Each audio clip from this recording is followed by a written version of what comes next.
I upload daily NBA content on this channel, so if that is something that interests you, then subscribe. Also drop a like on this video. It only takes 1 second and it makes a massive difference. Also real quick, episode 14, I think 15 of my NBA series is out now, going over the Eastern Conference Finals matchup versus the Boston Celtics. So if you haven't seen that one already, it's like literally out an hour ago. Go watch it if you haven't yet.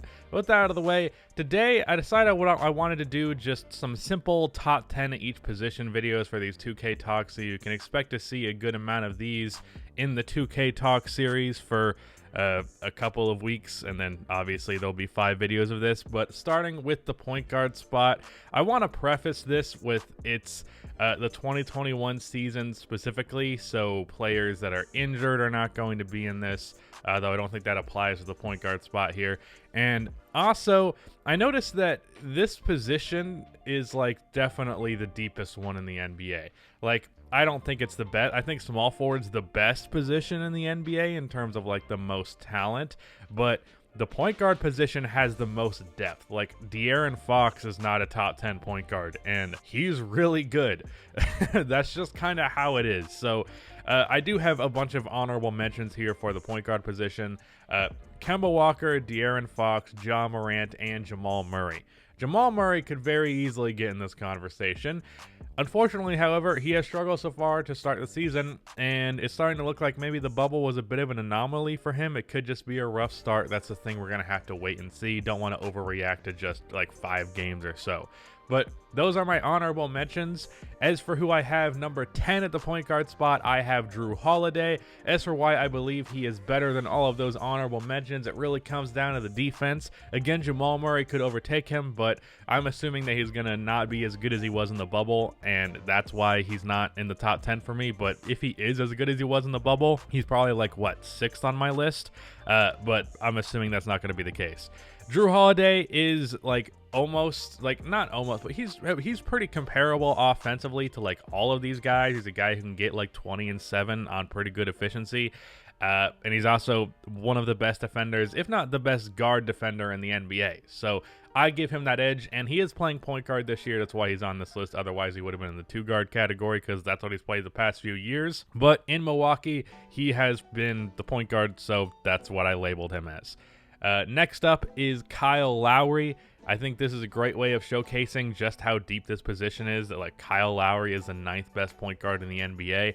If you're not like a believer in Kyle Lowry at this point, I think you're just ignorant. The guy is just one of those players who contributes, and it's not always something that shows up in the box score, but if you actually watch the game, Kyle Lowry is one of the most impactful players in the NBA, and that's really just undeniable. After Kyle, I have Russell Westbrook, which might feel a little bit low, but I essentially have him tied with who I have at number 6 or number 7 as well. So kind of whatever. At 7, I have Chris Paul. I think there's a good chance that Russell Westbrook is actually better than Chris. I'm just kind of doing this based on the precedent of last year. Chris Paul statistically has not been amazing to open this year. Meanwhile, Russell Westbrook has been, but then like other than in the scoring department. But then, like, the Wizards are struggling and the Suns are doing very well. So, I don't know. It's an argument between stats and how much that showcases your talent versus the wins. I honestly don't know what to tell you. I think it's pretty close between the two regardless. Where I think there is another level up is Trae Young. This is another guy who I kind of have tied between the next 3 guys, who are Ben Simmons and Kyrie Irving. As of right now, I would say that Ben Simmons is better than Trae Young, but the way he is leaning to start this season would definitely suggest that is not the case, and that's no slander on Ben Simmons. He's just that good. Also, Ben Simmons is a weird player to rank amongst point guards just because he's so different from other point guards, so take that for what you will. But if Trae Young is going to continue to play at the level he has, he's definitely a top 5 point guard and definitely probably a top 4 point guard. I think Trae Young, if he's able to continue to be what he has been thus far this season in a short sample size, granted, leading the Hawks to the amount of wins that he is, then I do believe he would be better than Kyrie Irving. But there's an air of caution here because I don't want to overreact to the season based on a couple of games. I think I'm going to make a video about that, about people overreacting to such a short amount of games. But yeah, Trae Young could very easily move up this list. As of right now, I have him at the 6th spot. At 5, I have Ben Simmons, and at 4, I have Kyrie Irving. Depending on what day you ask me, I could honestly view Ben Simmons as the 4th best point guard in the NBA or like the 8th. Sometimes my mind just changes like that. He's one of those players that I go back and forth on. And this is kind of an issue I have with a lot of my top whatever lists, just because a lot of the times I don't have a strong opinion, but then people view me ranking one player over another, and they think that that's something that's like a hill that I'm willing to die on. Like, this is something that also, this is a side tangent, but this is also something that happens on Twitter. I will tweet out a take that I have, and then I don't even really strongly believe it, and it's not a hill that I'm willing to die on. And then, like, everyone's going at me, and it's like, this is just not worth the effort. I don't care enough about this to, like, make this a big deal. So, anyways, so just take that for what you will with my top 10 placements in general. If I have an opinion that I feel very strongly, I'm going to mention it. And one opinion that I feel very strongly is that the top 3 point guards in the NBA are pretty much set, presuming that you believe Luka Doncic is a point guard.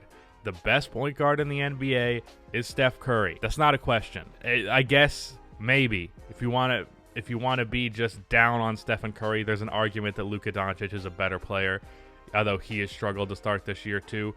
But I still believe Steph is a better player than Luka Doncic. I think this is another ceiling raiser versus floor raiser type of thing, and I would definitely still give Steph that edge. I guess I would understand to a degree believing that Steph is not as good as Luka Doncic by a slim margin, but confidently, and this is something that I strongly believe and not some difference that's negligible, the top 3 point guards in the NBA in order are Steph Curry, Luka Doncic, Damian Lillard. So Dame is the player I haven't talked about much here. So he's also had a rough start to the season, and I don't want to, I've said it a bunch, but I don't want to factor this stuff in too much.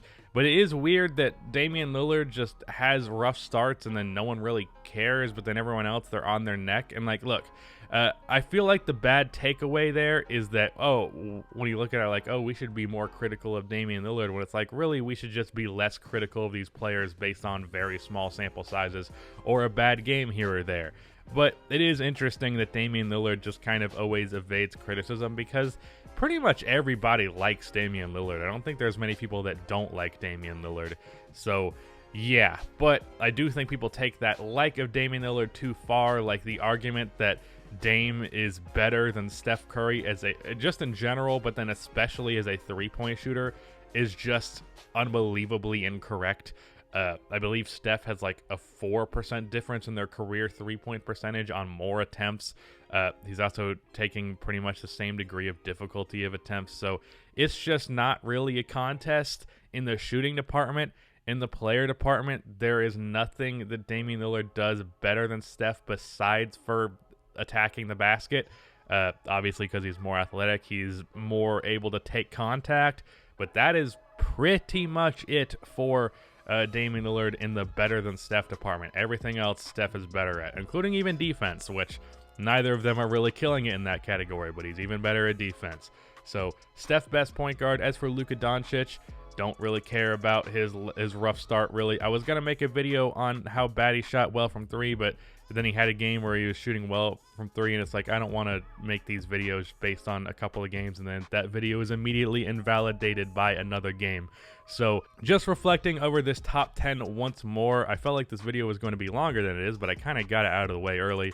Steph Curry at 1, Luka Doncic at 2, Damian Lillard at 3, Kyrie Irving at 4, Ben Simmons at 5, Trae Young at 6, Chris Paul at 7, Russell Westbrook at 8, Kyle Lowry at 9, and Drew Holiday at 10, with the honorable mentions at the point guard spot being Kemba Walker, De'Aaron Fox, Ja Morant, and Jamal Murray. Again, Jamal Murray is someone that's subject to change. I don't think Kemba breaks into my top 10 just because Drew Holiday is confidently a better player to me at number 10.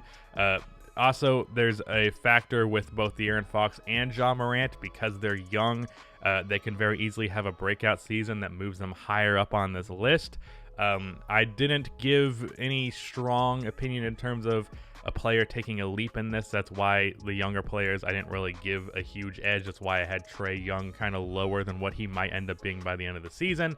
But looking into the season now, based on last year and based on a mild amount of improvement that I can expect from people, but not factoring that in too much, this is my top 10 point guards in the NBA.